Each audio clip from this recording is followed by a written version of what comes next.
Let's go ahead and bring this meeting of Templeton Community Services District Board of Directors to order. This is a regular meeting. Today's Tuesday, May 19th, 6:30 p.m. Roll call, please. Directors Fardanish. Here. Directors Logan and Mortensen are absent. Director Peterson. Here. And Director Tyrone. Here. Great. We have 3 board members. We have a quorum, so we could go ahead and continue. Let's go ahead. Please stand for Pledge of Allegiance. I pledge allegiance to the flag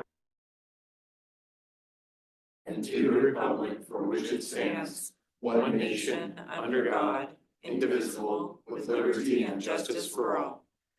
Please have a seat. Order of business. Do any of the board members would like to change the order of business? Thank you. All right, special reports. We have school district, the representative from school district, please. Good evening, I'm Jenny Grinninger, Templeton School Board Trustee. And we had our board meeting this past Thursday. And the highlights are that we had a presentation from all various school connected organizations. So this is the first time we've asked them to come and give a presentation. We're now going to make that an annual thing. So organizations like Templeton Education Foundation, there was the band boosters were there, and football or the athletic boosters. So there was I think 5 different organizations in all, and it was just really incredible to hear the amount of work that those organizations do for our school district. Templeton correctly raises somewhere around $200,000 annually. It's quite a significant amount of money. Of course, some of that is from the fireworks booths, so we thank you for that. We also had a couple weeks ago, I guess it was, we had a summit regarding artificial intelligence, and we started with having all the students, a few representatives from each grade, from the middle school and the high school, and then also a couple from 5th grade. And they started the day with some exercises and what they already knew about AI. And the point of it was to develop a board policy. And then after the students were done with their exercises and talking about AI, then we had adults that comprise staff and community members and administration, parents. And they did the same exercises that the students did from the morning. What was surprising to see is that the students actually asked for more restrictive policy on AI than the adults did. So I'm really hoping that we follow that. I think that the students are a good guiding light with that principle. We also had an annual report from the Measure D Oversight Committee, and no Measure D funds have been spent yet. So there was really nothing for them to report, just the point of having the oversight committee is to make sure that they are acknowledging or overseeing that the board is spending the bond money in the way that it's intended to be spent. Then we adopted a resolution supporting the California School Board Association and calling on the state of California to develop a coherent state-focused plan supporting local schools and closing the achievement gap. So I'm sure many of you have heard in the news that it's not just California, it's across the nation, but we have quite an achievement gap.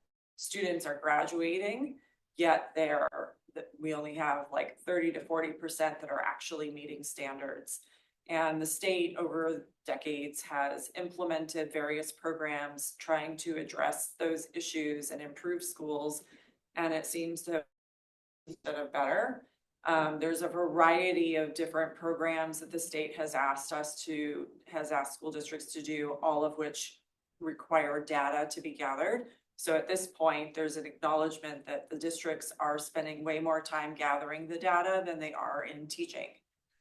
So we're hoping that they can kind of streamline those processes, figure out from the state level which programs are actually working as intended, get rid of some of the ones that are outdated, and return some control back to local school districts, because right now all of those programs are a one size fits all. And the school districts know which ones are gonna fit their needs and which ones they need to be implementing. My hope is that they'll really deep dive at what really is causing that achievement gap, because it's not just that. And that we get a more clear action plan in place that's gonna address those. We also received a donation from the Swanson family of $30,000 for the Templeton High School engineering program. And so we accepted that donation. And this is the time of year where we have to look at our budget and cut any temporary employees that we are not going to be able to fit into the budget. That has to happen. We have to do notices to those employees before May 15th. And that was done at a previous board meeting. We had, I think, 9 or 10 on that list. And thankfully, we were able to pare that down and only have to cut 4.4 positions. That's it. Wonderful. Well, thanks for coming. Any questions from the public? Okay, great. Thank you so much. Okay, next we have the CHP office, please. Thank you. Sorry for being late. We're 6:30, no? Yes, yeah, we're just up, I just right on top. I have to admit, I was playing softball with some kids in the street as I left the office, so. And I looked down and I said, oh. Good cause, bad timing. My name's Darren Januso. I'm the commander for Templeton here in CHP. I have a statistics report for April. For this period of time, the crash 15, which was down from the previous time last year. There were 19. Of those 15, 12 were property damage, 3 injury related, and 2 DUI related. 1 was on the highway and 1. Enforcement contacts were slightly up. 209 enforcement contacts resulted in 138 citations issued. 43 were for speeding. 1 was for over 100 miles per hour. That was on the freeway. And there were 3 seatbelt violations. 8 DUI arrests, slightly up from the previous time, 6 on the highway and 2 on county roads. And with that, that's all I have for April statistics, but I'm open for any comments or questions if anybody has any. I have a quick question. Somebody asked me that there is now a license plate reader on Deere and Los Tapas. And I don't know if you know about that, or is that sheriff? So the cameras that would read stationary on the roadways would be sheriffs. The highway patrol doesn't put it in this county. We do have them, but not in the county here. Oh, okay, so I didn't know what it was. Okay. Okay, great. Yeah, I have a question. Yes, sir. What's the rule on these e-bikes for and the little kids that are riding them around? Do they have to have a license? Yeah, that's there is regulation on that. It can be a little convoluted. I don't fully understand it. We do have some guidance. For the most part, a lot of those that we're seeing are not considered e-bikes. They're regulated more like e-motorcycles. They look like dirt bikes. And they go really fast, and they can be manipulated to go extremely fast, over 60 miles an hour. I understand Orange County is starting to go after the parents.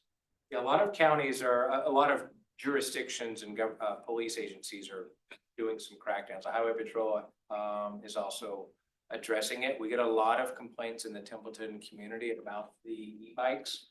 Mostly they're juveniles. They can be impounded and the parents are contacted. Flying up and down the street after Main Street, Crocker. is that the elementary school or high school or both? It's just coming up and down the street after all the schools are out. Okay, we have been Almost having. every day, just. Okay, we have had officers out here for the drop off and pickup times.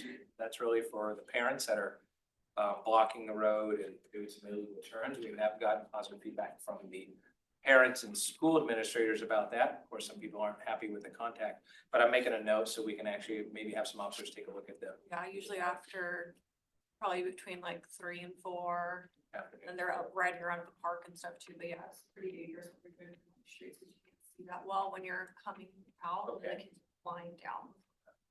And certainly feel free to call 911 to report that as a traffic emergency or concern or complaint too. I've seen them in Target parking lot, using it as a kind of a racetrack going around the cars. Interesting. I don't think, I've seen it a number of times. There'd be 3, 4, 5 of them. interesting. Okay. Thank you. Thanks for the information. Good night, everyone. I have a quick. Oh, yeah, thank you.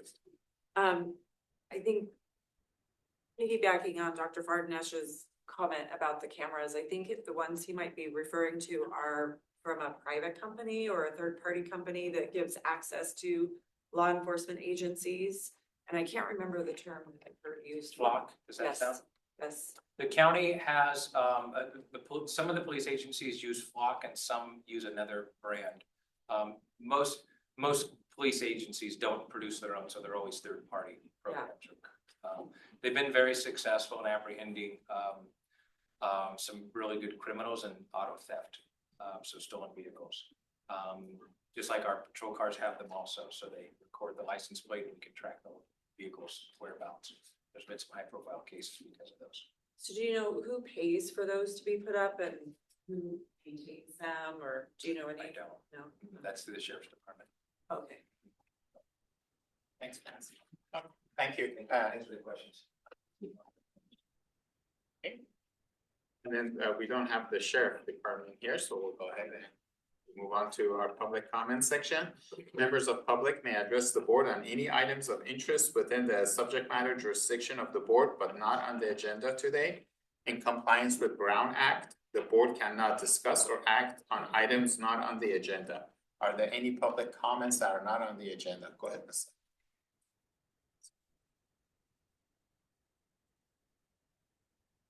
There's a Templeton Area Advisory Group meeting that's going to take place on Thursday. Yes. I'm a delegate. And right now we have 6 delegates. We're allowed to have 7 and 2 alternates. In order to appoint someone, we need 5 delegates. And so what's going to happen is there's someone that wants to quit, but they advised him to come in so he could vote another person on before he quits, which I think is rather awkward. I am considering stepping down. In which case, if I step down and that person that is considering quitting does also steps down, that'll leave 4 delegates on the board, and they need 5 to appoint a new delegate. So they would not be able to appoint a new delegate until the next election. Any new delegates until the next election. I've talked with someone, he's kind of on the edge about quitting. If he quits, in that case, there'll be 3 delegates, 4 are needed for a quorum. So I don't know what that'll do to TAG, but I just thought I'd let you guys know. If you guys have any feelings about TAG, I'd love to hear it, but that's just what might be happening this Thursday. So. Can you have a special election?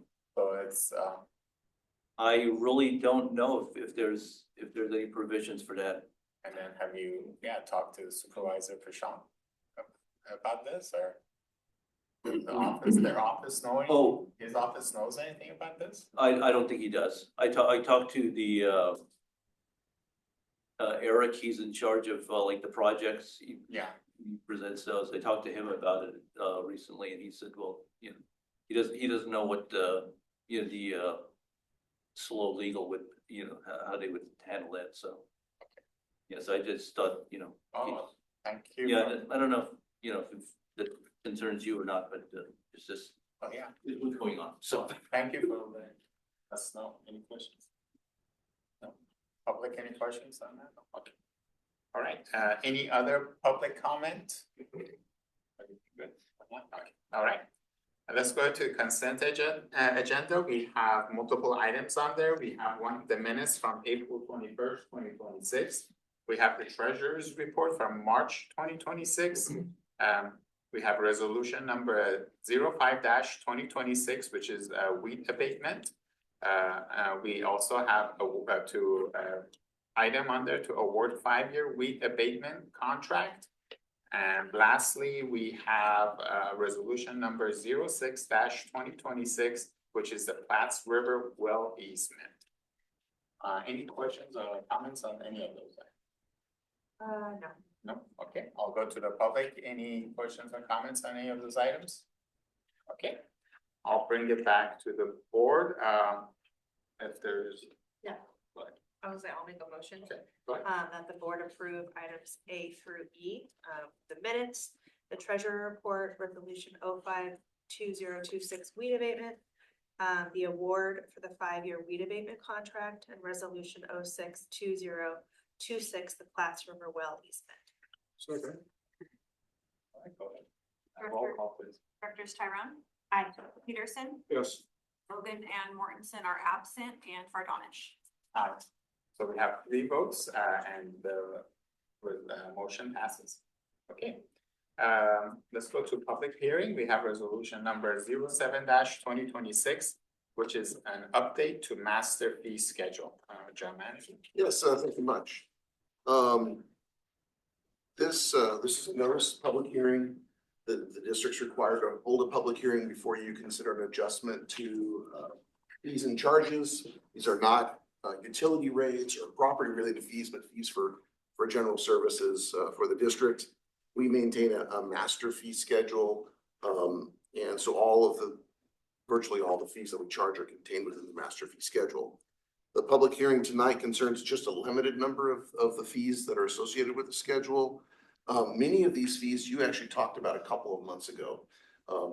You'll recall that there was an ad hoc committee that a couple of you served on that made a report to the board of directors, and one of the recommendations were that certain fees that were associated with recreation programs, services, and facilities be increased 30% over the next 3 years. Now, some of those fees are not on the master fee schedule. For example, registration fees for youth sports like soccer, which we're currently registering for right now, is not contained within the fee schedule, so no public hearing was necessary. It didn't take any formal action. Those fees have already been adjusted 10%, as was the next activity, which is flag football. However, we found that a number of the fees that were part of that broader discussion are contained in the fee schedule. I'll just quickly review those components. They really kind of fall into just a handful of categories. One is related to sports registration, which includes an out of the district fee. It's proposed to increase this. These are for students, for the attending students, so their children who live, or his family lives out of TCSD boundaries proper, but attend Templeton Unified Schools. So you know that the school district boundary is quite a bit bigger, encompasses a larger area than the TCSD boundaries. It's intended to capture those students. It also captures what are a large number of students that are part of the transfer protocol, or have live maybe in Atascadero or Creston or Paso Robles or some other area, outlying area, but attend school here. That this first out of district fee is charged on those families for registration to youth sports. Again, it's currently $15, proposed to be $20, which would be a 33% increase. The second one, and just want to make sure that's real clear here, are for the registration of youth, again, typically students that do not live within TCSD boundaries nor attend school at Templeton Unified School District. So for example, this is a person who might live in Paso Robles and attends Paso Robles schools, but for whatever reason wants to play soccer or softball in Templeton. That fee's been higher for a decade or so than the earlier out of district fee. It's proposed to go from $50 to $65. It's an increase of 30%. Again, in line with your discussion. There's a late registration fee that's pretty straightforward, and then a refund processing fee. And I want to just note this refund processing fee is supported by a staff time calculation that's included in the packet. It a little bit more than doubles, or it's recommended to a little bit more than double, go from $15 to $33 based on the time it takes to process the refund. Again, this is for a participant that has enrolled, but prior to the start of activities decides to unenroll. And this can happen for a number of reasons. Maybe the family moves, maybe they change their mind, maybe the child gets hurt in another activity and can't participate, those sorts of things. Then we have the next category are youth center rentals. So this would be rates that either a class instructor or preschool or a tutor would pay to utilize a portion of the youth center room. You can see the current hour that they're charged by the hour, the current fees, they're all proposed to go up $10. This was the category that, 10%. This was the category of fees that would come back to you. It's expected to come back to you again next year for another 10% adjustment. That's what you had requested at the meeting. There was board discussion. And Mel Johnson, our rec supervisor, had said that she believed that some of the fees the full amount could be absorbed initially, the 30%-ish, and others might take longer to transition in. So this category was recommended at 10%. Consistent with the board's discussion a couple months back. And then finally, we have park rental fees, and these are recommended to go up about roughly 33-35% for each of the categories. Playground area, a sports field at German Park, Everest Park, field space, or including lights, which is more expensive. And then there are two other items in this resolution that would change. One is a fee that the county charges us if we request removal of an item from the property tax bill after it's been levied. And this very rarely occurs, but it's a pass-through fee. So the county has informed us that fee's gone up, so we're recommending it be included. And then finally, and this is really not part of the public hearing, but for total transparency, this resolution would also indicate the amendment of solid waste fees. Those fees automatically went up April 1st. We've already approved that, and those are already in effect. But so that members of the public who are consulting our fee schedule see the latest or current fee, we've included those April 1st, 2026 fees in this version of the resolution. So the action tonight, again, would be to hold a public hearing, consider any comments on it before you then close the public hearing and could consider the resolution, which would implement the fees effective immediately. Okay, great, thank you. Any questions for the general manager? Just a question of clarification. I just want to ensure I understand. So the sports registration fee and the park rentals are recommended to do the 3-year 10% all at once. They So are. and so only the youth center rentals we're doing in increments of 10% for the next 3 years. Yes, but this doesn't bind you going forward. You could still say, you could be, next year this time or whenever, you could say, look, that out of district fee, we felt that, after implementing it, it was insufficient, or maybe it's been too much and you'd like to consider it. You could adjust these fees at any time by resolution. Okay. Again, following the public hearing, I want to clarify, even if you set the fees as they are now, you could actually lower them without a public hearing by board action.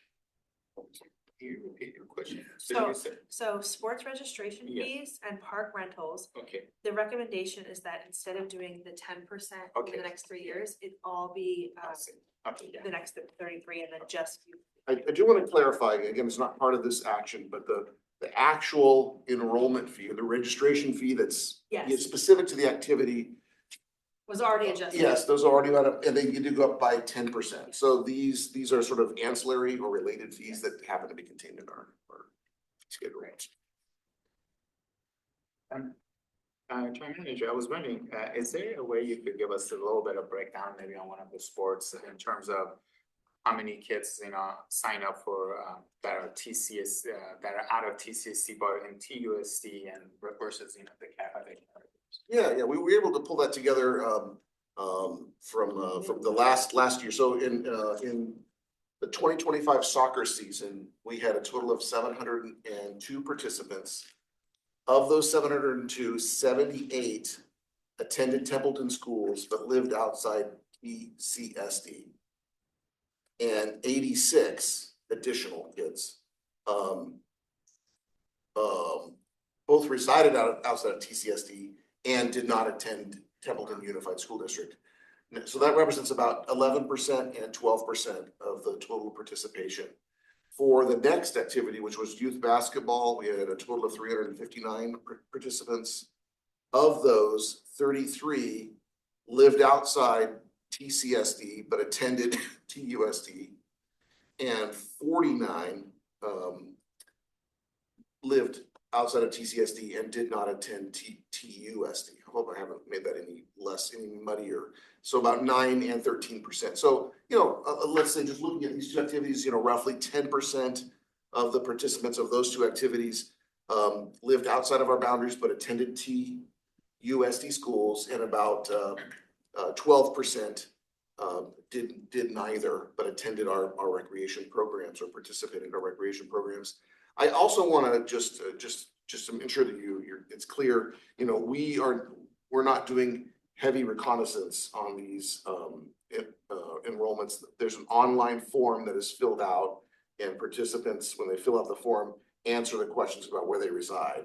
So it is it's certainly possible that somebody could be utilizing like a Templeton address to avoid the payment of a fee. And we really wouldn't have any way of knowing that. I mean, so I think it's a system that keeps honest people honest. And if somebody wished to try to avoid paying a fee, they could utilize a relative's home address or something and get the in-district rate. Thank you. All right, I'm gonna go ahead, since this is a public hearing, I'll go ahead and open it up to public for any comments or questions on this item. Any questions on this item? Okay, go ahead, please.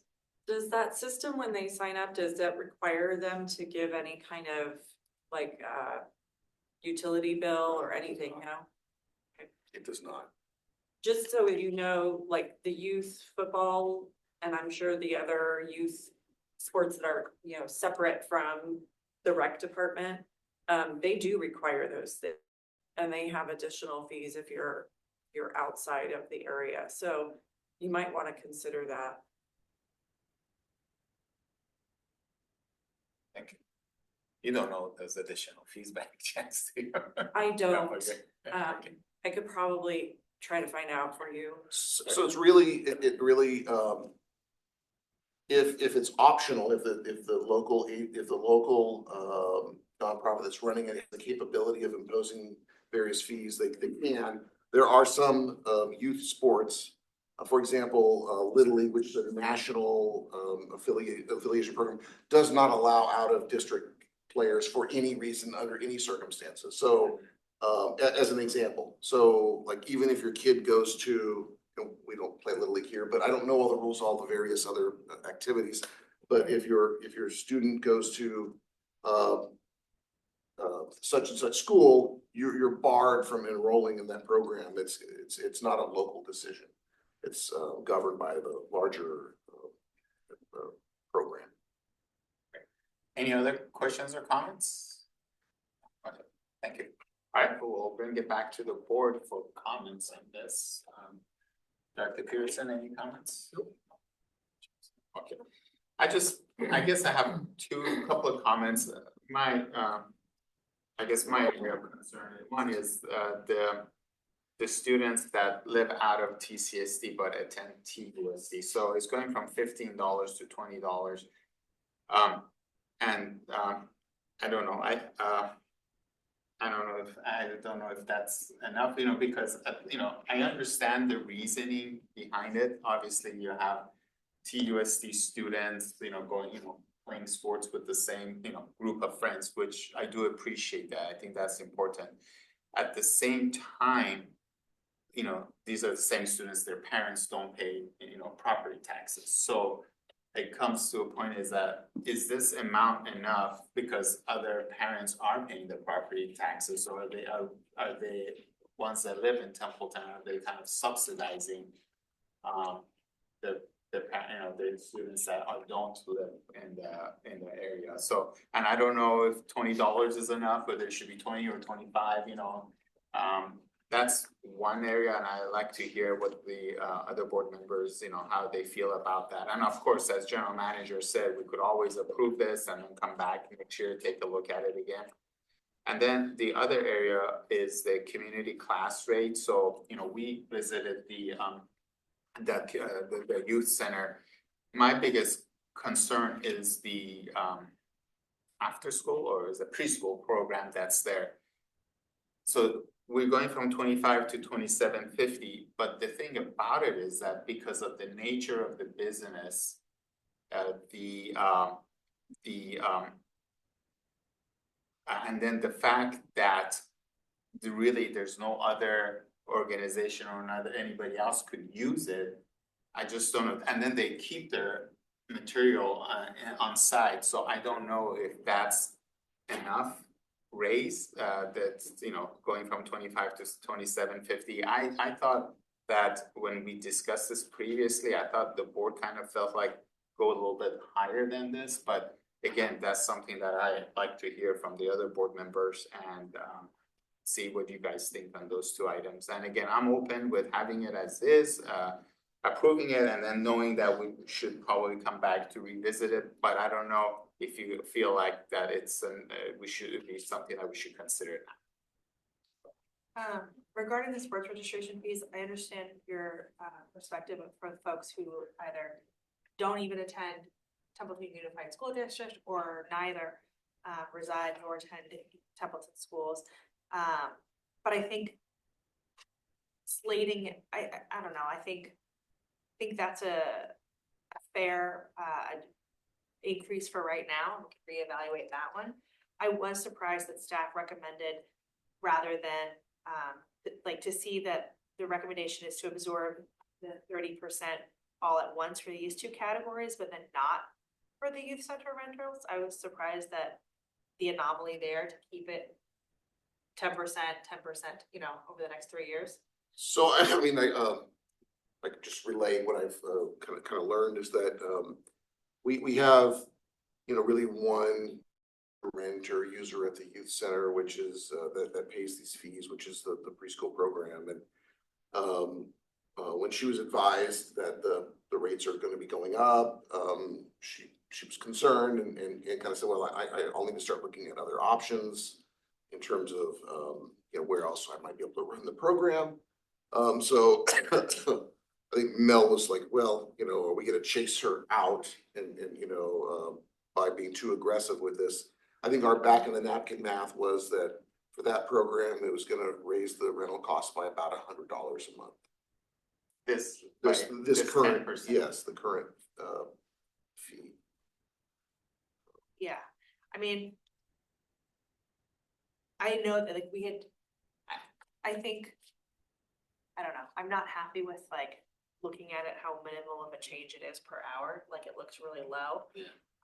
I understand, you know, it's like a negotiation, we don't really know the seriousness of the preschool being able to relocate her entire business to another site.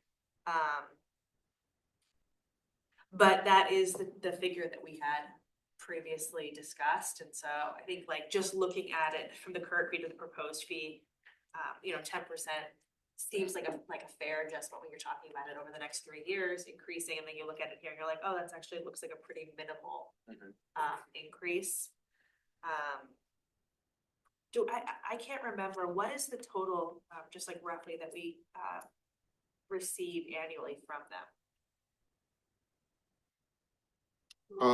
For the preschool, Yeah. I want to say it's somewhere in the vicinity of 10,000. 10,000, yes, what I thought, okay.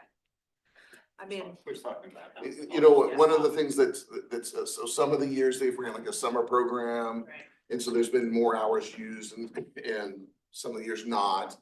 So there's been some variability based on how long the program has ran. This is not a daycare. It's a 3 morning a week program that operates during the sort of traditional school year, not current school, like late May, you know, through late May, starting again in September, off during summer, off during Christmas holiday, et cetera. Do we know what she charges? I do not. Cause a long time ago when the book room was in there, I think that kind of program, they usually charge a lot of money. And I think a lot of these should be raised, but I'd be willing to say, let's see what happens this year. yeah, And find out. I mean, the other one that I would like to see raised would be the public purpose private. I mean, nobody can find a room to have a meeting for $60 or $66. So I'm sure that could go higher. I mean, to get somebody to come out to your house, they charge you $100, so I mean, but again, I think we probably should really pay attention to this and find out, what people are saying and doing for that. And that was, I think, the purpose of doing this to begin with. Not just to do it all at once, but. So I mean, I'm good with the way it's. Okay. So we'll just come back and. So one alternative, if you'd like, is you could, after you take an action on this, if you wanna have a more comprehensive recommendation, not just the remaining 10% next year, is, you could ask the Parks Recreation Committee to kind of evaluate it and report on this by next May. That way the committee could receive kind of an update on how this has gone and whatnot. Maybe, and if required more time, they could investigate it and report back prior to the next time you consider this adjustment. So I'll hear from them. All right. Okay, then, let's go ahead, since there are no further comments on this. I just I know we had a public come in. We already had our open, public, however, I'll open it back up if you have any comments to make on this item. I don't know if you're aware. Actually, I'm waiting for the next item. Okay, all right, Timing. good, okay, perfect.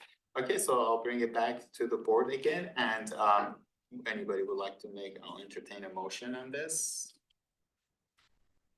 I'll make a motion that the board update the master fee schedule with resolution 07-2026. Second. All right, roll call, please. Directors Tyrone, Aye. Peterson, Yes. Logan and Mortensen are absent, and Director Burlenish. Aye. Okay, we have 3 ayes, motion passes. Thank you. All right, next item is the compensation study. So again, General Manager. Yes, good evening. Just by way of a little bit of background on this item, in the fiscal year 2025-26, the board budgeted for an update to the compensation study.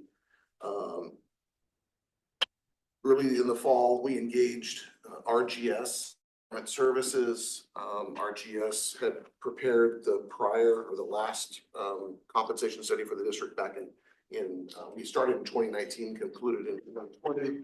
And our hope was that would lead to the most consistent evaluation of total compensation. As it turns out, there were some challenges along the way. After we got started, we had some agencies that are part of our established comparators that we had a difficult time. RGS had a difficult time obtaining information from, and then there were a number of comps that had changed in terms of either classifications on the comparator side, or in our case, we had made classification changes over the last 6 years. In any event, the report was completed a couple of weeks ago, and we have arranged for Patty Howard, who's joining us from RGS via Zoom, to give you an overview of the report and is available to answer any questions that you might have about it. There's a lot of information contained here, and there's if you haven't gone through it in detail yet, there are attachments that go through each classification that was reviewed, some benchmark classifications anyhow, and there are a number of notes about other benefits that other agencies provide, et cetera.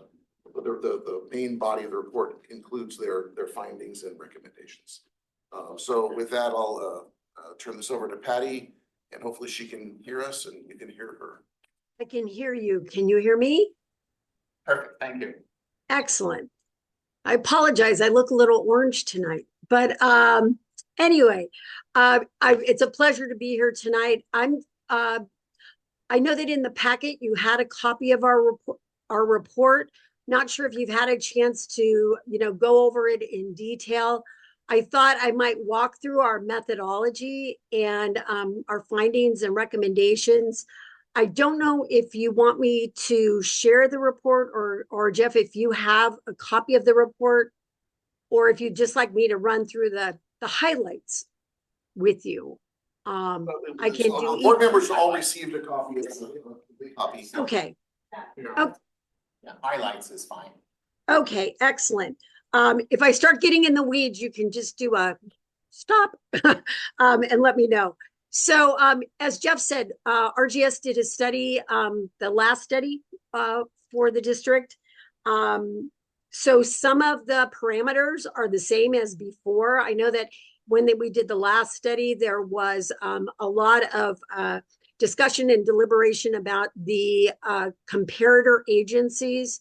So for the study, we look at three main components for a compensation study. One are the comparator agencies we use, who we're going to look at as comparing salary and benefits to the district.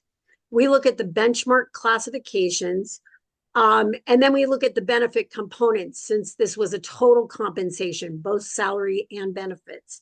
The list of agencies you can find on page 2. Again, they are the same agencies that were used in the last study.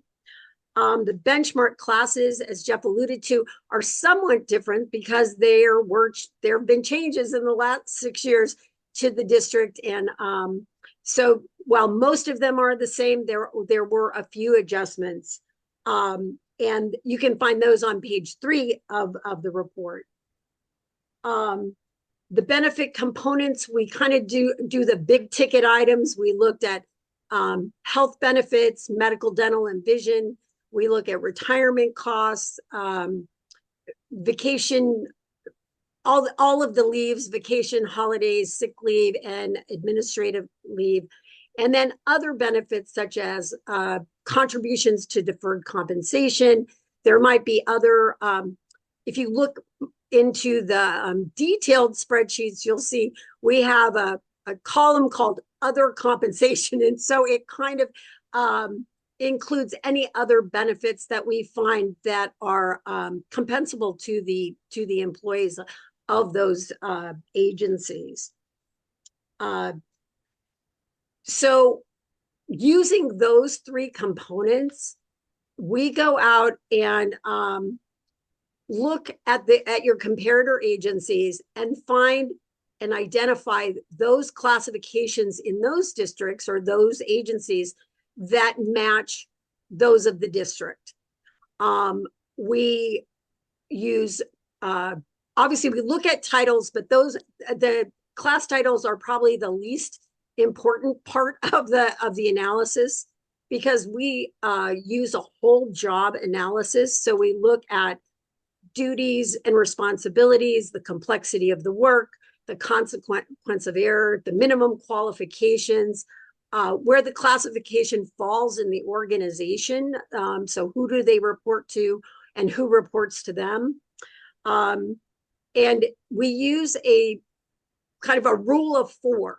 If we find at least 4 matches to your classification in those other agencies, we feel that that's strong enough data to make a salary recommendation to you. Anything less, the data can get skewed. Sometimes you can have outliers, either low or high, that may not make that data as accurate as we'd like. For this study, we found significant and sufficient comp data for all but 4 of the classifications. And we were able to get the comp data for the rest. Let's see with the map. So from there, just so you know, we went ahead and we looked at both base pay and total comp. I know that the district's philosophy when they're making adjustments is for total comp, but we as just a rule, we provide you data regarding the differences in base pay from the district to the market median. And I will say we use the median instead of the average to mitigate those outlying salaries that we might find. And we feel that that's the most accurate because, as you know, the median is the center point of the data group.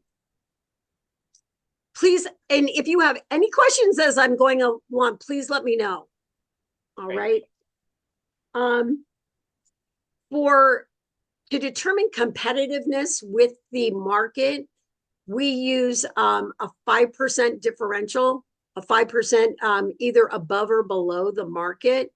If a salary or the total comp is within that 5%, we consider that competitive.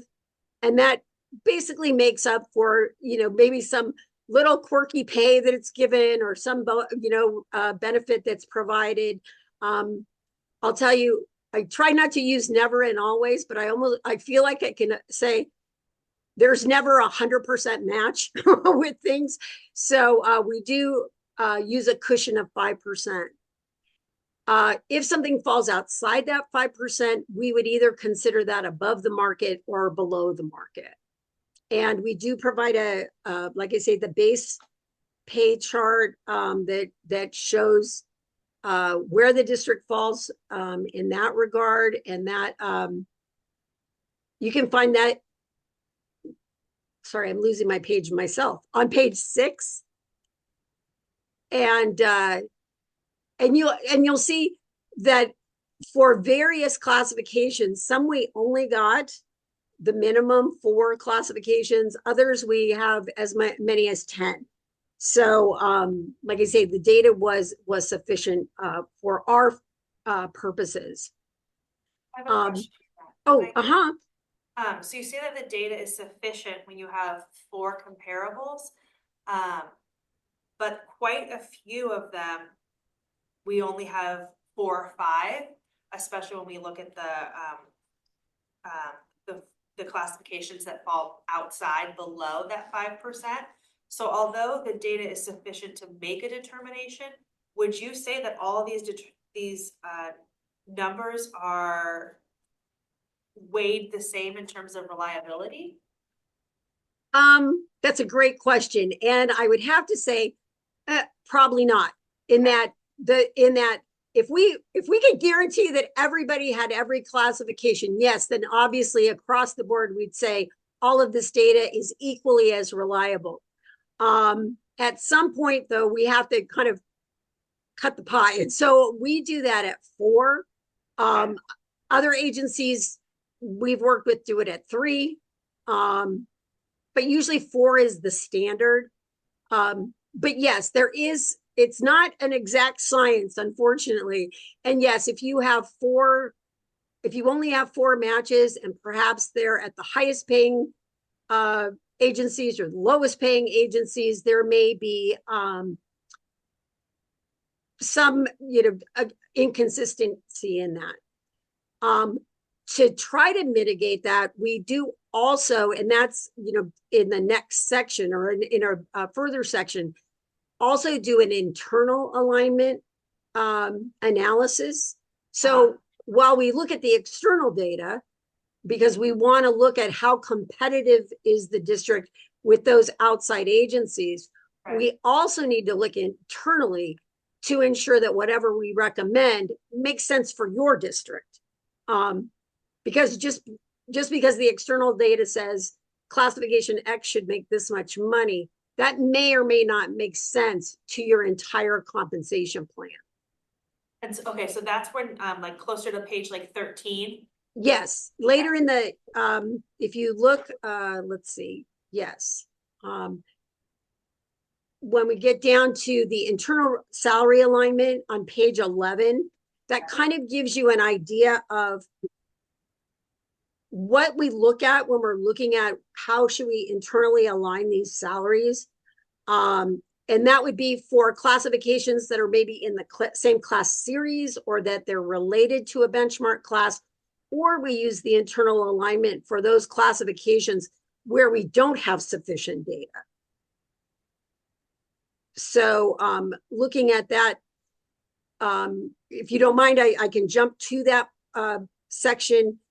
For the internal alignment, we used HR standard practices as well as those differentials that the district had already established. And the good news is they're in alignment. So we looked, and if you see the industry standard for differentials between entry level and journey level is usually 10%. Between journey level and advanced journey level is normally 10 to 15%. Oh, I'm sorry. Was there a comment? No, that wasn't the question. Oh, no. Oh, I'm sorry. I'm sorry. I Trying heard- to get my pen working. Oh, okay. So let me back up. We look at benchmark classes, and we pick benchmark classes, especially in a class series. We look at the journey level because that is the classification where we're going to get the most data. Depending on the size of the organization, they will have a journey level, but they may not have an entry level. They may not have an advanced journey level just because of the size of the organization and what it is they need. But normally you need a fully functioning journey level classification. And then what we do, again, we do the internal alignment based on the data for that journey level. And so in the chart on, I think it's page, I'm sorry, I think it's on page 12, 11 and 12. You can see that there are classes, and I'll just pick 11. On page 11, you'll see compensation adjustments. We have highlighted in the chart the accounting technician 2 and the utility operator 2. Now, we're not recommending that these classes get any adjustment because they fall within the 5% identified in the board's compensation philosophy. But we did want you to see that what other classifications will be affected by that. So because the accountant 1 is set in relation to the 2, and so is the accounting technician 3, because there's no adjustment for the Tech 2, there would not be an adjustment that we would recommend for the Tech 1 and Tech 3. That would be the same for utility operator 2. That difference is at 4.51, so that's within 5%. And the other salaries or the other classifications listed below that are those that are tied to that journey level position. And then if you move to the chart on page 13, these are the classifications where we are recommending, based on philosophy, that the board consider making salary adjustments. And these salary adjustments that you find in the third column are those that bring those salaries within 5% of total comp, of the market total comp. And again, we're aligning our recommendations with the board's established philosophy. But we did want you to see that even though there are 8 benchmarks, there are additional 15 classifications that will be affected by those adjustments. And so the recommended adjustment is based upon the external comparables, or this chart is based upon the internal alignment of our. Well, it's Or actually both, because for the benchmark, it is, for the benchmarks, it's based on external data.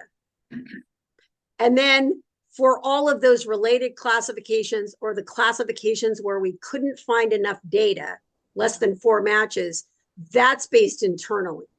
Okay. So it's a combination of both. We normally, external data, we look at for the benchmarks, and then the internal alignment is for those related classifications. Got it.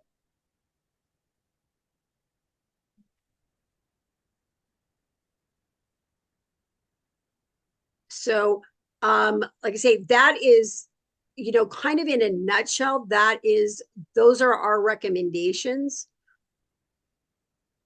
If you look through and kind of backing up, I apologize, but if you look at the benefit findings, which start on page 7, I just wanted to point out that in nearly all cases, the district falls in the middle of what the other agencies are providing. So while the percentages change somewhat between base pay and total comp, there isn't a significant difference. So I think that the benefit package is well within reason and well within competitiveness based on your comparators. So really, we would, recommend, that you follow your philosophy and make your recommendations based on that. I have one other question that is in the weeds, and so I apologize. No. At the very end of the report, in the other forms of compensation, for Grover Beach, there's something listed as longevity pay for 5 years, 3% of regular pay. Can you explain a little bit about what that is? So longevity pay is something that has basically, kind of been phased out over time, but there are agencies that provide pay for time in service. Okay. That's basically it. As we all know, when you're in the public sector, you have a salary schedule. When you top out at the top, you're kind of there, right? And so in days where it was really hard to recruit and retain people, and especially people that had kind of historical knowledge, that was a benefit provided to them, and to recognize their longevity with the agency. So that's a benefit that Grover Beach provides for their employees once they've been with the organization for 5 years, and that's like is that a one-time sort of salary increase, or what is? So you know what, if you give me 1 second, Yeah, I can sorry. look, because no, not at all, not a problem. Some agencies provide it, sometimes it's just added to the salary at that point. So if it's a 5%, basically your base wage changes by 5%. Some agencies provide a percentage and it's a one-time deal. That's becoming more and more popular. Okay. Some, provide a lump sum, here's, $500, and you get it on your anniversary date, and then that's it. Yeah, I know we encountered more than just one agency that had longevity Yes. pay. I think it's important to kind of clarify those again, because it's kind of inconsistent about how that's implemented. The RGS study essentially omitted longevity pay from their comparators. So it's a note, Yes. for you have the information, but it's not Yes. factored into the calculations. No, when we look at the salaries, just so you know, when we look at base pay, it is the top step, excluding longevity or any kind of bonus or pay for performance or any additional pay that might be provided, so that everybody is kind of on an even playing field. Now, what we do provide to you are other benefits, in the notes section, so that when you're looking at compensation in total, you can see that there might be other benefits provided by agencies, and it's really an FYI for your information. Thank you. Any other questions? Dr. Cruz, any questions? Yeah, I don't have any questions. I'm gonna go ahead and open up to public. Public, any questions on this matter or comments? Go ahead, please. Was any consideration given to cost of living, that it costs more to live in this area than in other areas that you studied? I can try to answer, let me answer that, because we dealt with this back 6 years ago, and Patty was not involved in the study, but we did use RGS. So in the study we initiated, RGS initiated in 2019, there was an evaluation of a number of agencies, and in that evaluation, there was cost of housing and population, and all these things were all these things were included. But of that, I can't remember the exact number. Let's say there were 15 agencies that were listed. 10 were chosen to be comparators. That data didn't get updated as a part of this effort because we didn't reevaluate the comparators. They just carried forward.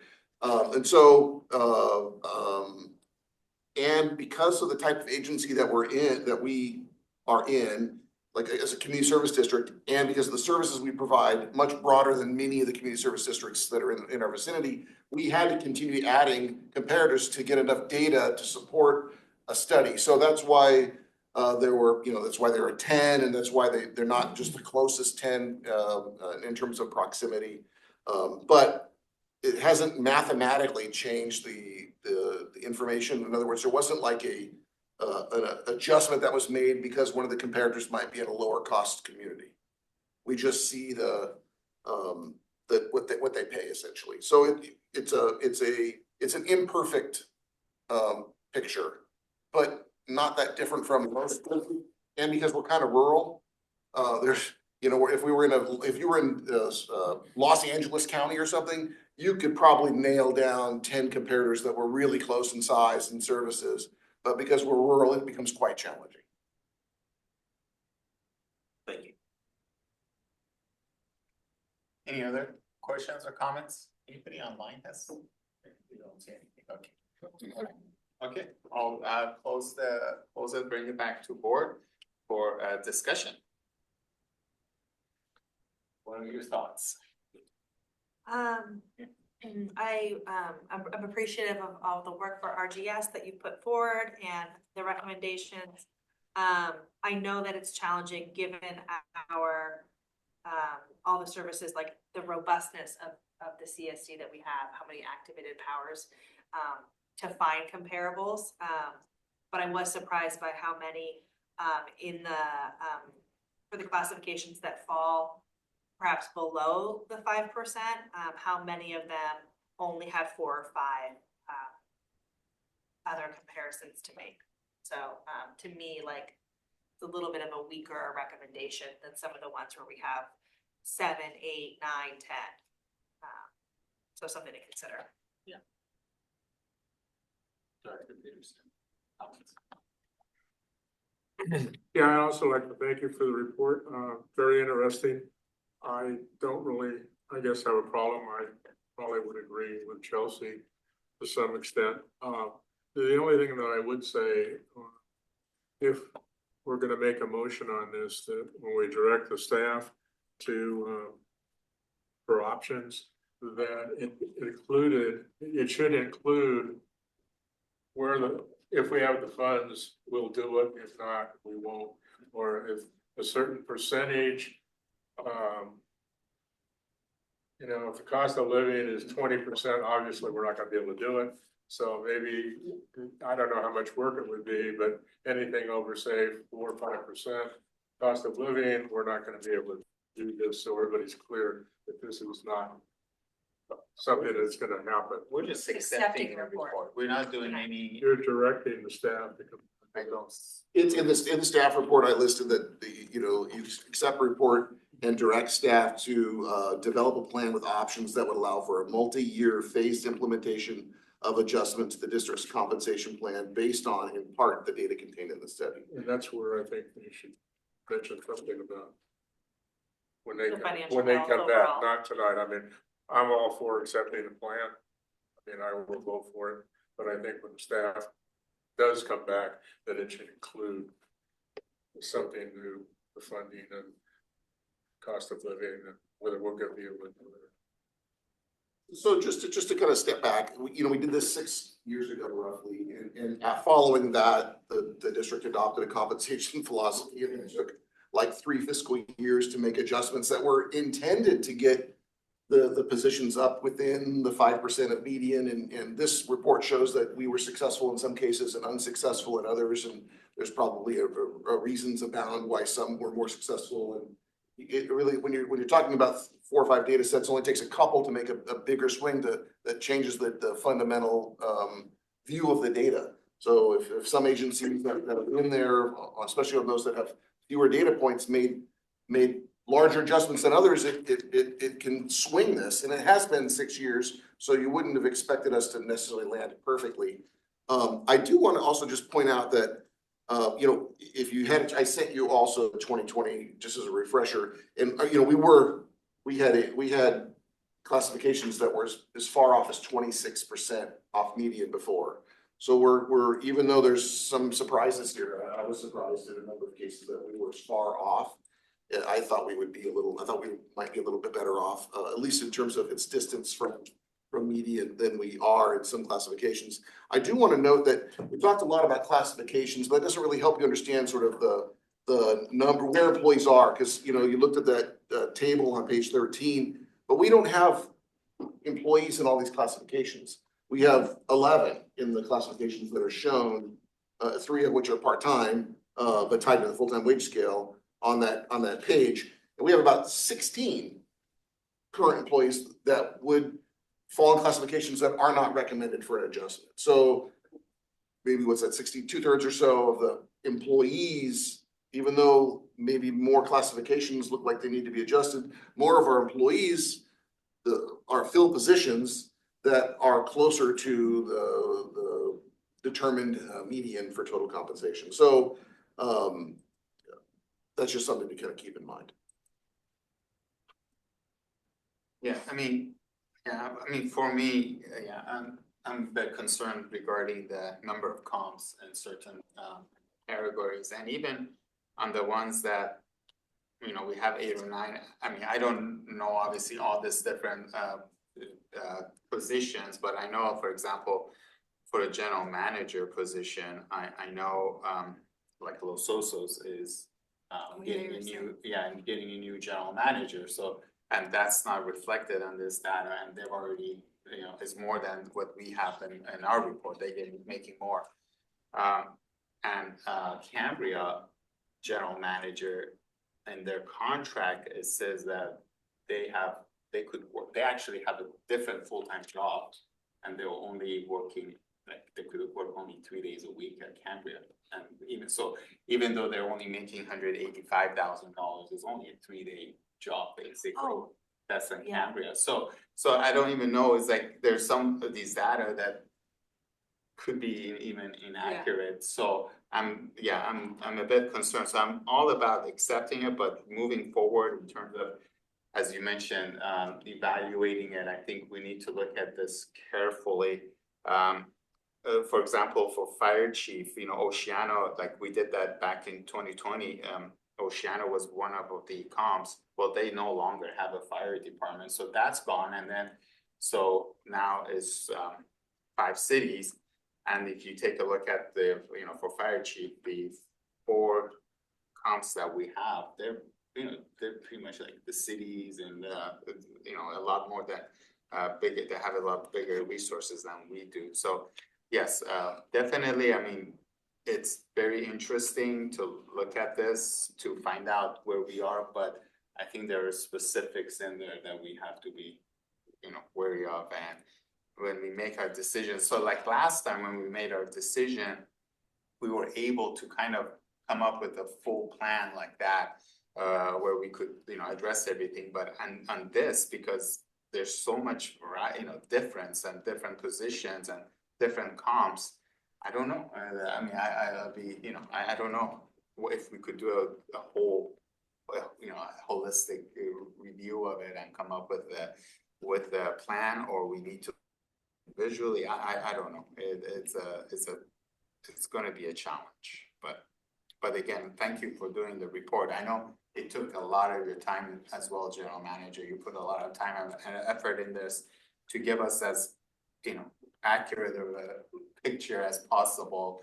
But it's just hard. We, as you mentioned earlier, our services that we provide, you know, there aren't, is robust, and there aren't too many other special districts that offer this. And you know, and the ones that they do, like, you know, like Oceano, they end up losing theirs, or Los Osos, they don't have everything. You know, they contract out to CAL FIRE, or Nipomo only has water and sewer. So some of these things, you know, it's but you know, I thank you for trying to give us as accurate a picture as possible.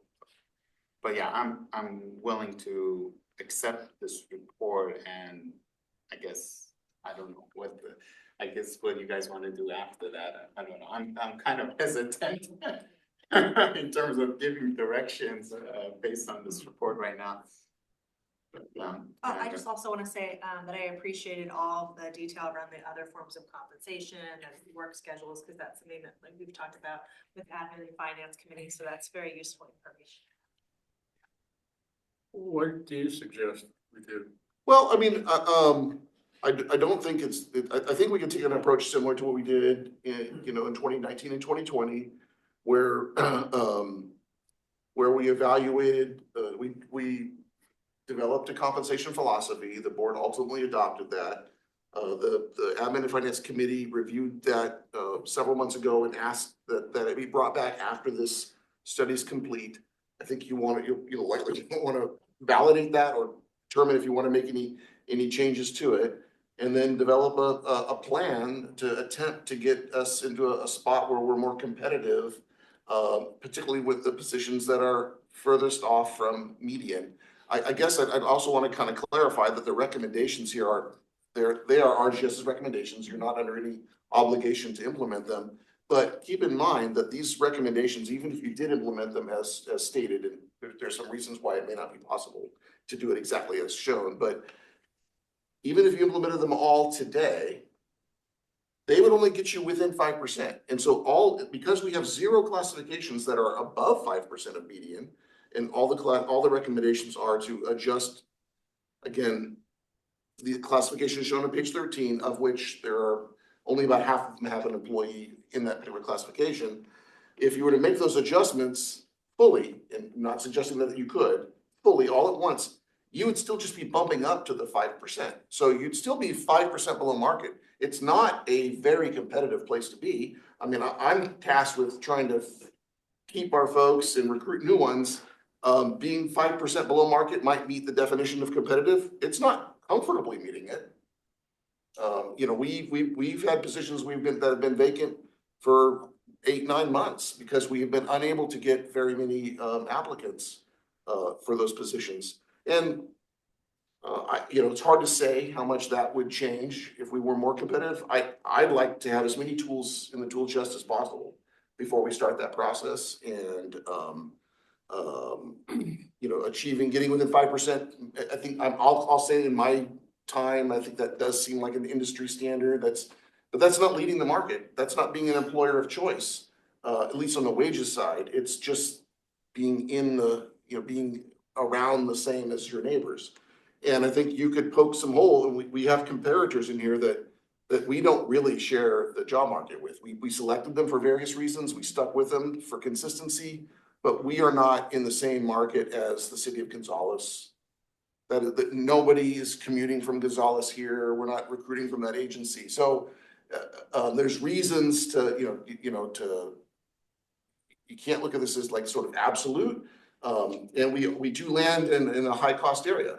Even if you look back into the 2020 study, we were leading that, and costs have gone up obviously a lot since then here. So it is definitely a factor.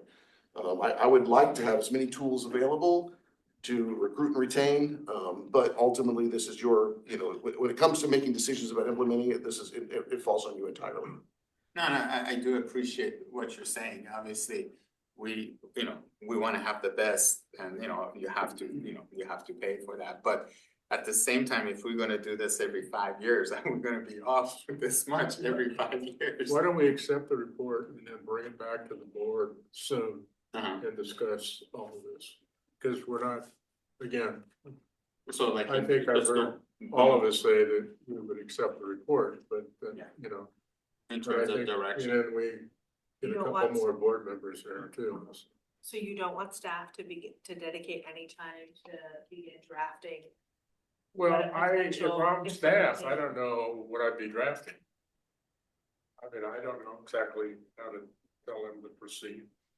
I think if we're gonna do that, we should do it in another board meeting. Unless you've got a better idea, Jeff. No, I mean, I think if what Judge is suggesting is is accept the report and take the recommendations under advisement for now. If there's gonna be a more formal plan, And actually RGS listed some activities they could perform for us. You know, we have somewhat limited HR, technical capabilities internally, but you know, we can navigate it. I'm getting pretty dated. I did a lot of HR work, but it's been 30 years. And so, I, you know, would pull out the abacus or something to figure stuff out, but, it's been a long time since I've kind of dealt with that day in, day out. But, you know, we pulled together a plan 6 years ago. I was hoping that when we looked at this time, that plan would have shown that we were better off or closer to, I expected to see a number of classifications just below 5%. I was shocked. And we, No way. yeah, I was surprised to see so many that were in the, you know, 10% or worse off. I mean, I know finance officer was really bad last time, and we worked really hard to get it to that level. I mean, and then- 26% under last time, and now they're way up there again. It's just like, are we ever gonna catch up? And is this what this is? It's just trying to catch up all the time. Well, the market's always moving. I mean, that's because. that's beyond our control, right? Yeah, they hire different people, so then we can't try and catch up with them. Or they're facing the same challenges we are with recruitment and retention, and so they adjust. Yeah. You know, and I know there were some cases, there were on a more global scale, there were some, you know, agencies that we went through this really high inflationary period in 21, 22, 23, and if we hadn't caught up, our whole grouping might have slid back a little bit there. But I was surprised with some of the classifications. So what we could do, as you mentioned, maybe approve the report, and then maybe general manager and I will sit down and see what would be the best way to move forward with this, and then come up with a plan. What do you think? Sure. Yeah, okay, all right, okay. So I'll make a motion to go ahead and accept the report of the compensation study. I'll second. Oh, sorry, I thought it was a comment. Okay, do I have a second? Second. Okay, roll call please. Director Sardonish, Aye. Peterson, Yes. Logan and Mortensen are absent, and Tyra. Okay, motion passes 3-0. Thank you again. Thank you for the report. Thank you. Yes, thank you so much for your time. I appreciate it.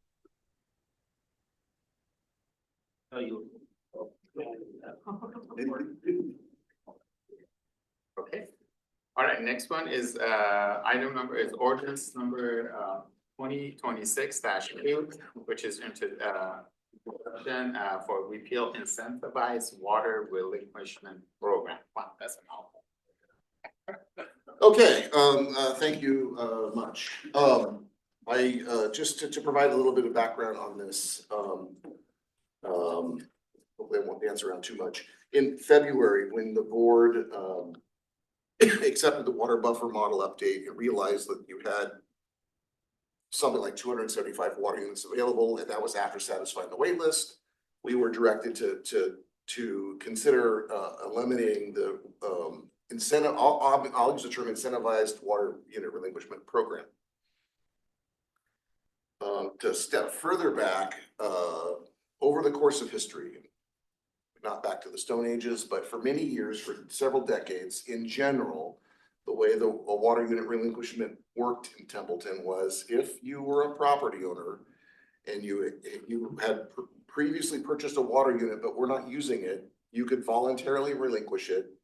And to relinquish it, you paid a fee. Most recently it was $500, and then essentially applied to have it returned. The district would market or attempt to sell that unit to the wait list in priority order.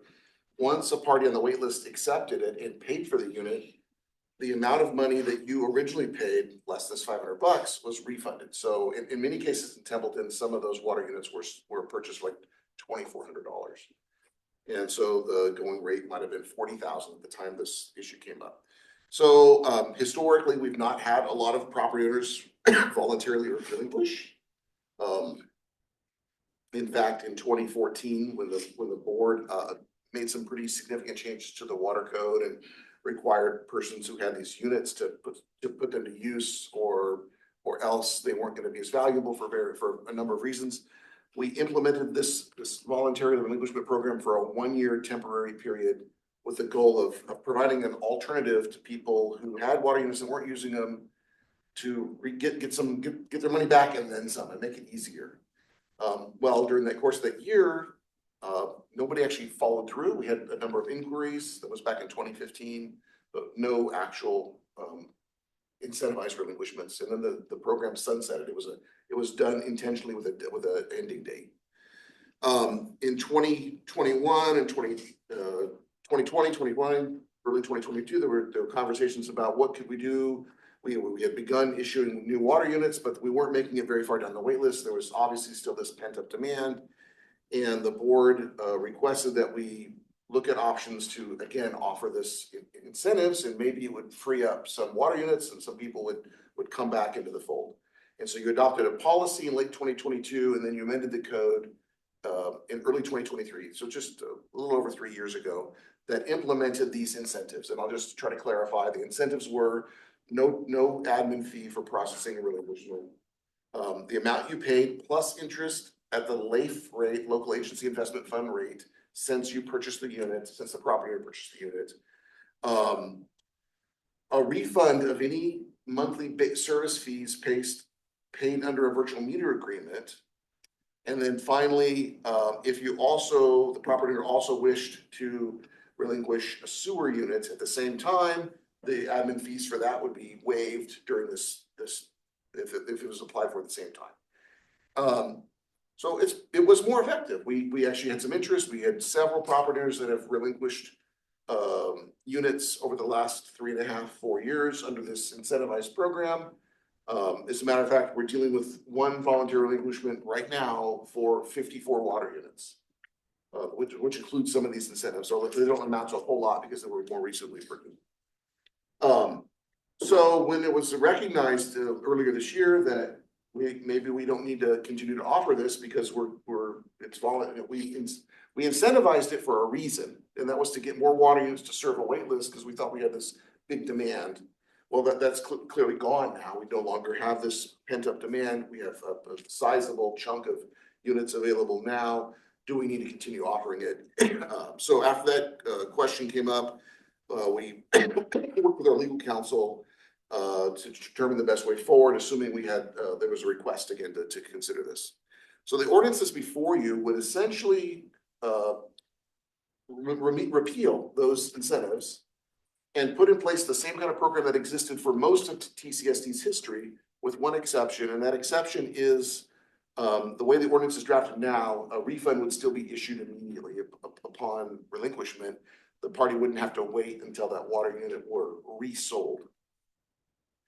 And you might suggest or ask, well, why would we need to, why is that something we recommend? And that's because we don't have a wait list. We couldn't otherwise ensure that the unit were reissued promptly. And then secondly, for the water capital fund, that's where the money is going to come out of for most of this. The district has, once these 54 units are processed this week, let's say about $8 million available. So we can cash flow the refunds. If we reach a point in time where that's not possible, then you might want to revisit this. But the reality is, under the old rules, which this is essentially returning to, very few units were ever relinquished. Of course, the circumstances have all changed, right? Now there's water units available, so people aren't holding on to what might have been viewed as a scarce resource for all of those years. The other thing that's unique or different about this ordinance than you're used to is typically an ordinance is introduced by the board and then approved at your next meeting and then takes effect 30 days later. Because this has such a material impact on those property owners who have unconnected water units, our legal counsel felt like it puts the district in the best possible defensive position if this were to be challenged by providing adequate notice and time for a property owner to take advantage of the current rules. So the way the ordinance is drafted is if it's introduced tonight and approved at your next meeting, it would take effect January 1st, 2027. If it's approved, we would then notify this listing of property owners that have the units that we keep track of, that the rules are going to change. And if they want to take advantage of the incentivized relinquishment program, they need to do so by the end of the year. Otherwise, they risk these incentives going away. There's more value to that to us. we have we're working on a master plan, we're working on a significant water project. There's gonna be some significant capital costs that are gonna be coming your way. And over the next few years, it would be much better to know early on how much money we have available to implement those projects. And if we're gonna get a big rush on these relinquished units, I'd rather know sooner than later. I'd rather know now rather than being in the middle of a project and then our cash flow or ability to cash flow those projects change because we have a lot of I think that most property owners, once they're notified of this, will give it one last evaluation, and then we probably won't hear from them much, and there won't be much activity with regards to the relinquishments once the rules go back to the way they were. So I hope that kind of clarified or that explanation helped. Happy to answer any questions that you might have. This is not a public hearing, but you should take any public testimony before you introduce the ordinance. And again, the recommendation would be to by motion and by title only, introduce the ordinance waiving the repealing the incentivized water unit relinquishment program and waiving the first. And then this item, if that passes, it would require three votes. If it passes, it'll be placed on your next regular meeting for approval. So this existing ordinance that we have, the incentivized water relinquishment program, was it meant to be like, was it worded that it was clear that was a temporary thing, or was that like? No, was this one gonna be like a permanent thing? so back in 2014, it was very clearly a temporary program. And it was implemented, I'm gonna say, I don't remember the dates exactly, but roughly for the calendar year 2015, it was in place. And then it had a hard sunset clause. It was clear from the beginning, it was a temporary program. Back 3-4 years ago, when we brought this program back, we did not know that we were gonna satisfy the wait list so rapidly. And so there was no sunset placed on the program. And so if you take no action, that's the program that's in place until you change it.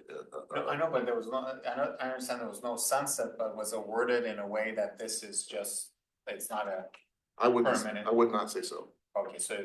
It was a permanent change to the district's I see. code. Okay, so that's It what. became we an- wanted to it came- make sure yeah. that it's 6 months. Okay.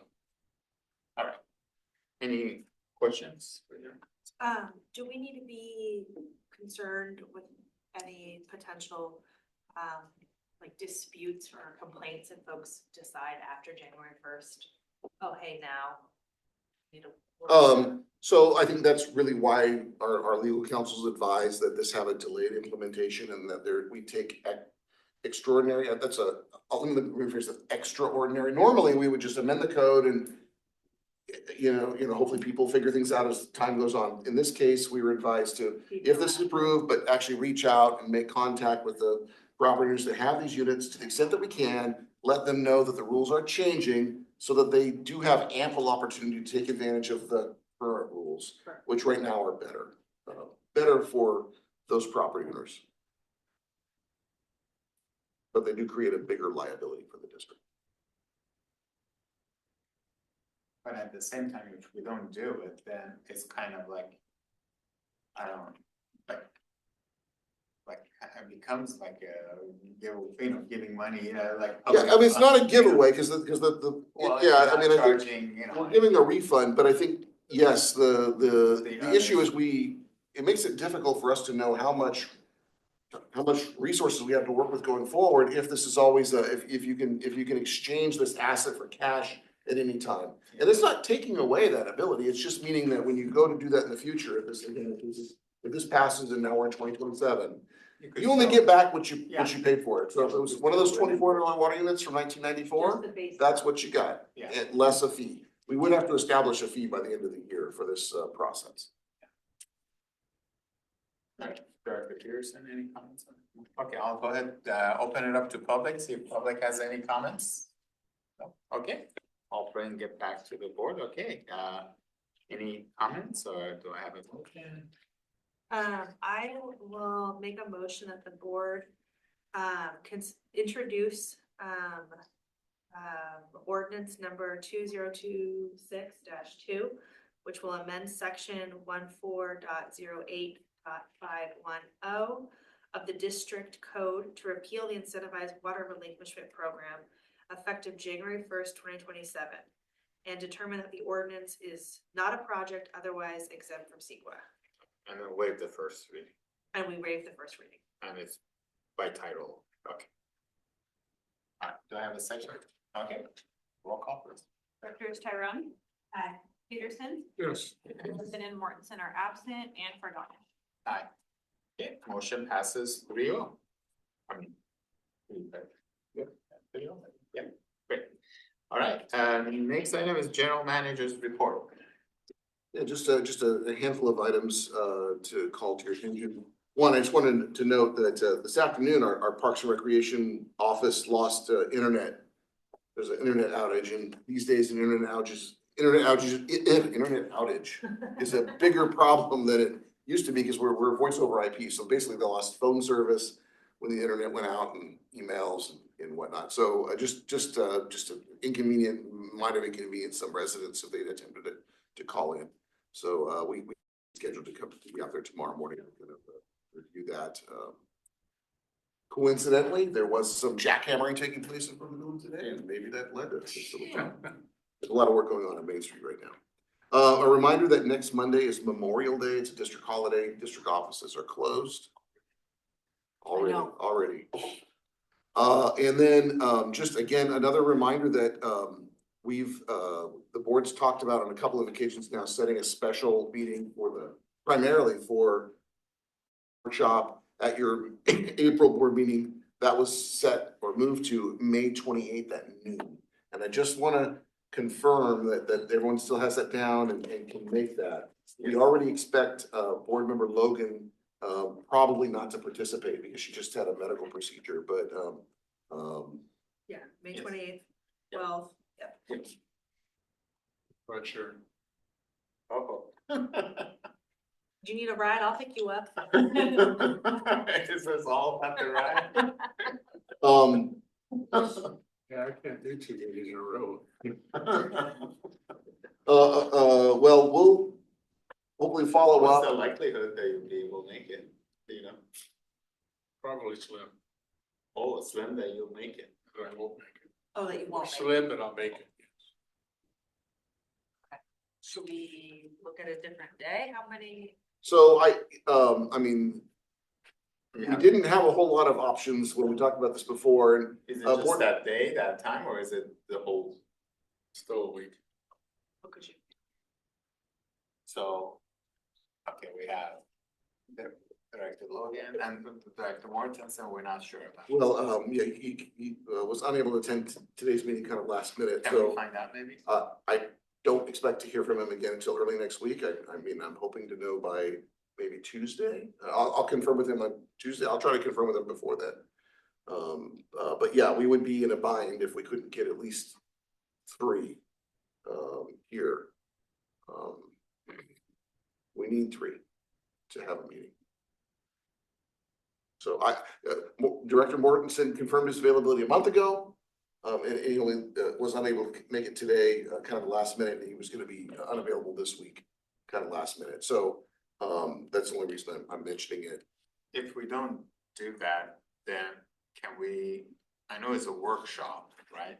So can we just skip it and then just go to the board meeting and just review it?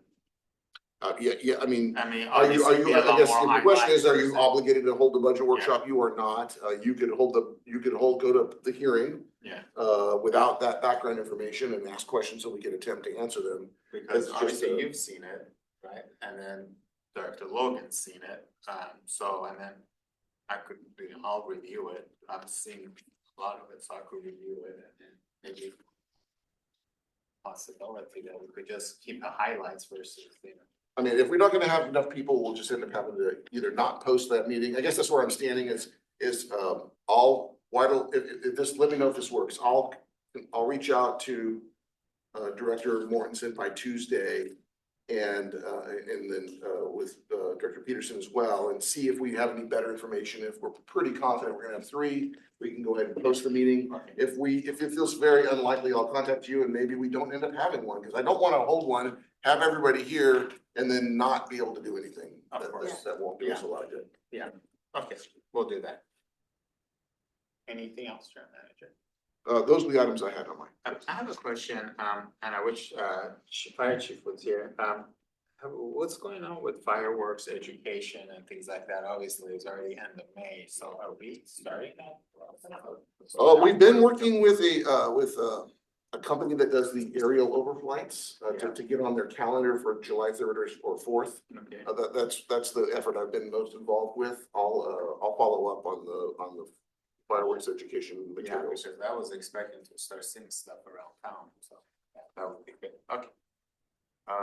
Alright, that's all the questions I have. You guys have any questions? Public, any questions for General Manager? Alright, next item is committee reports. We have, 4 of them: Water and Wastewater Utilities Committee, Admin Finance Committee, GSA, and Parks and Rec Refuse Committee. Any questions on them? Public, any questions? Okay. Activity update, engineering, fire and emergency, parks, recreation, solid waste, and utilities. Any questions? Justin, I like the new format of the Yeah. report. It's good. Yeah, it's good. It's good. I like your narrative and then. Any questions from public on that? No. Okay. Directors' reports or comments, any meeting? No. Just real quick, General Manager and I, we had a meeting with Kate Valentine, who oversees library operations in the county. And she basically set up an appointment, and I thought it was a matter of going in and to, negotiate with us, what's gonna happen and things like that, but she pretty much said, nope, there's no support, and we're gonna recommend against any funding for the Templeton Library to the board. So it was pretty much so there wasn't anything. Did she share why that was their conclusion? Well, I think it's in terms of expense, the one thing is like e-services for library is pretty expensive. So they don't really have the budget to lose any of that money to Templeton. I think they. Well, they're opening up the floodgates if they improve it. Yeah. Because then everybody else in the county is gonna say, hey. Yeah, so it was just, I think it was mostly the fact that it's just so expensive, and as she said, it's just gonna continue to get more expensive to run the library programs. Is that information being communicated to the Templeton Library Foundation? Yes. The library does know, cause I sent Jeff a email, Melinda, basically saying the same thing. Yeah, the library knows they had a meeting, I think, a week after we did, so. Okay, Yeah, but also during that meeting, because actually Kate oversees fire as well as planning, and this lady does everything for oversees a lot of things. And we got a little bit of opportunity to talk about fire departments and funding and how the county is trying to, they did a survey to find out if there's support, and this is for just unincorporated areas. If there was any kind of, there's gonna be any kind of support for increasing taxes for CAL FIRE, basically. I don't think it come, the results weren't that great, but we had a little opportunity to talk. But something funny also that happened was that the next meeting that she was gonna have, it was like with planners of the county, so and then she goes, well, I gotta go to my next meeting, there's a whole bunch of planners waiting in the waiting room, and then we said, well, we because we also discussed the community plan, and then she goes, and then so, well, okay, maybe we could talk a little bit more about community plan, and she goes, well, as you leave, just shout it out and the waiting room, and so let those people hear, and sure enough, General Manager, he shouted it out. He said Templeton needs, a community plan, so. And then coincidentally, 2 days later, I got an email, they wanted to talk to us about Templeton Community Oh, Plan, great. so we had that meeting. It's interesting, they really wanna know why they should update the community plan, and we went over some of the details in terms of it's already been 30 some odd years, that's how old the community plan is, and we need to know it for our infrastructures, in terms of water, sewer, fire, parks. So we went through a lot, they are, in terms of, so I think the idea, the thought of getting a community plan for Templeton is gained a little bit of traction, but the timeline is not what I expected, so they are gonna wait till December. And hopefully with communicating with the general manager a little bit more in terms of specifics. I'm hoping that they're going to recommend to this board of supervisors to put us on that, and to get a community plan. It's, that's my hope, and that one. Budget, it's been for the budget. Yeah, that's So the they have to budget, wait. but if, I said, if you are guys, because they are thinking about adding housing to Templeton and things like that. And I said, well, if you wanna do things like that, you need to have a plan in place, so that way we know where our park's gonna be. Where, for our water sewer, so that way it could be a little bit, a point where we could discuss that with residents. As it is, if you just say, hey, we're just gonna bring in 600 homes to Templeton, well, people are gonna be concerned with that. So if there's a general plan, I thought that would be something that we could Yeah, all have, strategy, have a plan in place. So we'll see what happens, but at least again, I think it gained a little bit of traction. That's And we'll see how it's gonna move forward. But yeah, as I said, the timeline is not like, oh, next month they're gonna do it. They're just gonna. In the county scheme of things, December is quick. Yeah, Well, actually, that's just to see if somebody, if it like captures the attention of enough board members to make it to like a budget request, and Yeah. then maybe 2-3 years later, it'll. Yeah, Yeah. so they suggested to speak with John Fishong, Supervisor Fishong, and so I've spoken a little bit with them. I need to do a little bit more. And then I'll try to talk to Supervisor Moreno and maybe Don Ortiz, even Jimmy Paulding, he did this for Napoma. Yeah. So Napoma is doing it, and so he actually at the Board of Supervisors spoke positively about it, so Hey. Prashant, Supervisor Prashant's current term. it goes till, I think, 29, I believe, right, 28, 29? 28 would be his next cycle. It goes through 28. Yeah, so he's gonna be it. Yeah, good. All right, so those were the couple of meetings as far as. All right, and then, oh, okay, that's right, we got, so we're gonna go to closed session. The closed session item is conference with labor negotiator is pursuant to government code section 54957.6. Is there any comments, public comment on our closed session before we go to closed session? No? Okay, thank you. So we'll adjourn, I could adjourn, right? Yeah. But we're gonna adjourn to a closed